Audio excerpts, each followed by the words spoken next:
Estás sentado en el asiento de la ventana. La pista se acerca rápidamente. Puedes ver el asfalto acercándose, las líneas blancas haciéndose más grandes y luego el chirrido. Ese sonido. La goma golpeando el asfalto con toda su fuerza. Una bocanada de humo blanco y todo el avión estremeciéndose mientras desacelera. Se te revuelve un poco el estómago aunque hayas hecho esto cientos de veces. Y en algún lugar en el fondo de tu mente siempre has asumido que esas llantas son básicamente solo neumáticos de auto más grandes llenos de aire, obviamente. Pero aquí está el asunto. No lo son. Y la razón por la que no lo son cambia todo lo que pensabas que entendías sobre lo que realmente sucede en esos 2 segundos después del aterrizaje. Entonces, ¿qué hay realmente dentro de una llanta de avión si no es aire? ¿Por qué importa siquiera el gas que eliges? ¿Qué les sucede a esas llantas en el momento en que tocan la pista a 250 kilómetros por hora? ¿Y de cuánta presión estamos hablando realmente? Porque el número parece inventado cuando lo escuchas por primera vez. Aquí es donde tienes que reiniciar la imagen mental que tienes. Antes de que las ruedas toquen la pista, no están girando en absoluto. El avión se mueve a toda velocidad de aterrizaje, más de 250 kilómetros por hora, pero las ruedas están completamente quietas, simplemente colgando bajo el fuselaje. En el momento en que hacen contacto con el asfalto, tienen que pasar de cero absoluto a la velocidad total de aterrizaje casi instantáneamente. Eso es lo que causa el humo. No son los frenos. No es una falla. Es el caucho siendo arrastrado físicamente por la superficie a una velocidad extrema mientras la rueda alcanza al avión. Has visto ese humo al aterrizar y ya sabes qué es.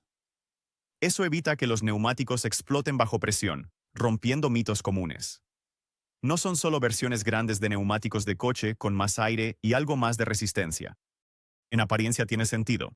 Los neumáticos parecen neumáticos, el aire es aire. Un avión más grande solo significa neumáticos más grandes. Nadie te enseña lo contrario. Y las ruedas son, sinceramente, la parte menos glamurosa de cualquier avión. No piensas en ellas ni un segundo cuando abordas.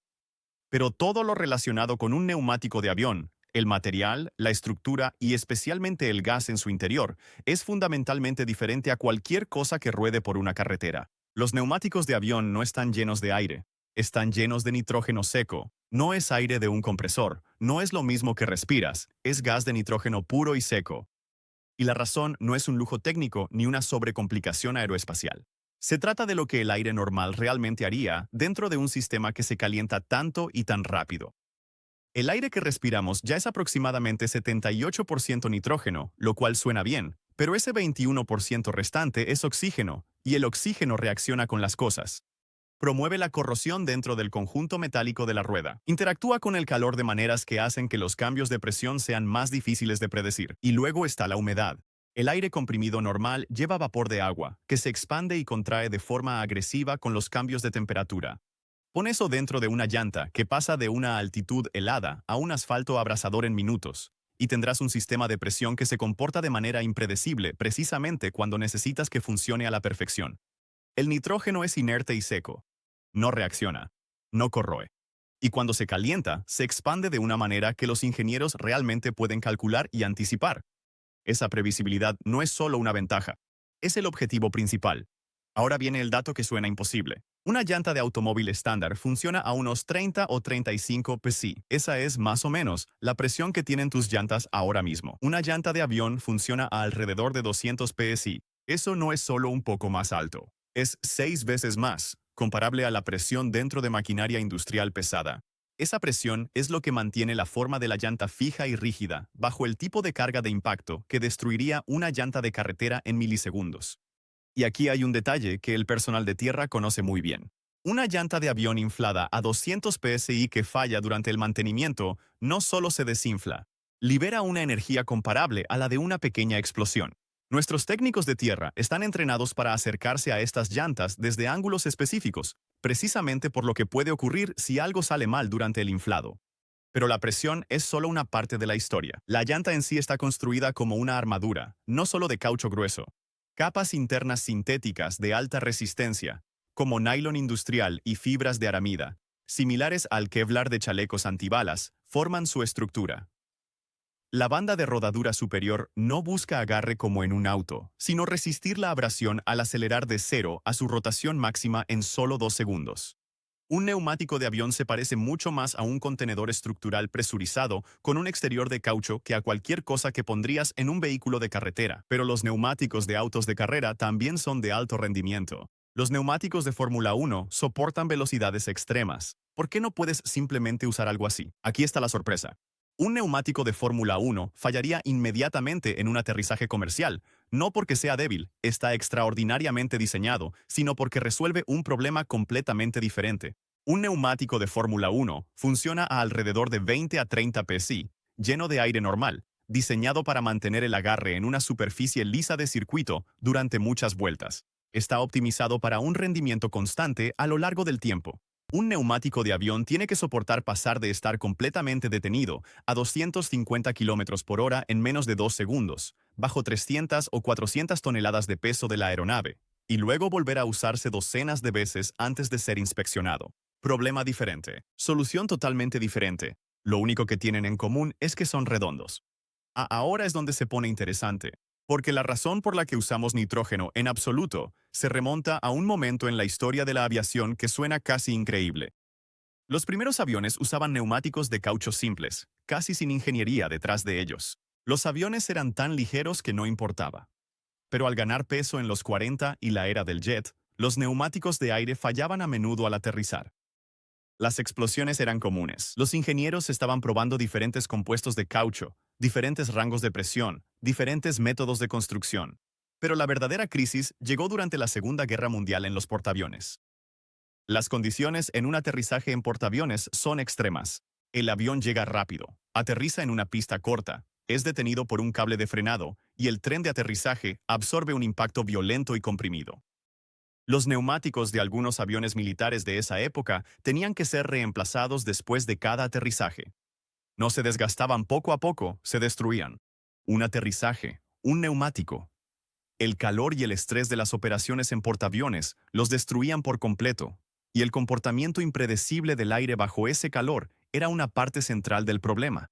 Ese fallo, neumáticos que se arruinaban en cada vuelo, empujó a los ingenieros a usar nitrógeno como gas estabilizador y a la construcción multicapa como respuesta estructural. Las normas de certificación que rigen los neumáticos de los aviones hoy en día, las clasificaciones de PSI, el requisito de nitrógeno, las especificaciones de capas, se establecieron en gran medida durante los años 50 y 60. No han cambiado mucho desde entonces porque la solución resultó ser así de buena. Esto es lo que has estado viendo al caminar por los aeropuertos sin darte cuenta. Cada bocanada de humo que has visto al aterrizar es un neumático estacionario pasando de cero a la velocidad de aterrizaje en menos de 2 segundos, no los frenos. Ese golpe que sientes justo antes de aterrizar no es turbulencia. Es el tren de aterrizaje extendiéndose y bloqueándose en su lugar. Un Boeing 747 no aterriza sobre 4 neumáticos, ni siquiera sobre 8. Aterriza sobre 18. No por redundancia, sino porque distribuir 400 toneladas en menos puntos de contacto literalmente agrietaría la superficie de la pista. El Antonov An-225, el avión de carga más grande jamás construido, usaba 32 neumáticos, y las pistas debían estar específicamente certificadas para soportar su huella antes de que pudiera aterrizar. Los neumáticos apilados en un hangar de aviones que parecen usados, la mayoría no están siendo desechados. Son carcasas certificadas que esperan ser recauchutadas porque el esqueleto estructural interno es la parte valiosa y se reutiliza varias veces, equipándose con una banda de rodadura nueva cada vez, como volver a ponerle suela a un buen par de botas. Cada neumático no se retira según su aspecto o la cantidad de kilómetros recorridos. Se retira después de un número determinado de ciclos de aterrizaje, sin importar su condición visible. Los frenos de carbono de un avión comercial regularmente alcanzan temperaturas superiores a 1000 grados Celsius después de un aterrizaje fuerte, más calientes que el aluminio fundido, y el nitrógeno seco en los neumáticos es parte de lo que evita que ese calor cause picos de presión incontrolados. De hecho, la explosión de un neumático durante el aterrizaje está prevista en la certificación de aeronaves. El avión debe ser demostrablemente controlable con un neumático fallado, porque la carga se distribuye entre suficientes ruedas como para que ninguna falla individual derribe el sistema. Y ahora viene la parte honesta. El mantenimiento con nitrógeno requiere equipos especializados, y no todos los pequeños aeropuertos regionales los tienen. En la práctica, algunas aeronaves más pequeñas utilizan aire comprimido filtrado como alternativa. El estándar varía según la clase de aeronave y el operador, y el propio sistema de gestión de neumáticos es costoso. No solo el costo de cada neumático, que puede llegar a miles de dólares, sino también el seguimiento de los ciclos, el régimen de inspección y el proceso certificado de recauchutado. Todo esto suma un costo operativo significativo por aeronave. Pero aquí es donde está cambiando la situación. Los aviones eléctricos están llegando, y el frenado regenerativo impone cargas térmicas completamente diferentes en el conjunto de la rueda, lo que está llevando a los ingenieros a replantear los compuestos de los neumáticos y los sistemas de presión desde cero. Fabricantes prueban sensores inteligentes en neumáticos que envían datos de presión, temperatura y esfuerzo a la cabina, sustituyendo inspecciones por monitoreo continuo. El estándar del nitrógeno se mantiene, pero el neumático ahora es un dispositivo de datos. El gas interno no ha cambiado en décadas. El neumático que lo contiene se vuelve una computadora. Si crees que las ruedas son lo más ignorado de la ingeniería, mira la bodega de carga, donde temperatura, presión y aire se controlan para mantener viva esa carga que los pasajeros ignoran que vuela bajo sus pies.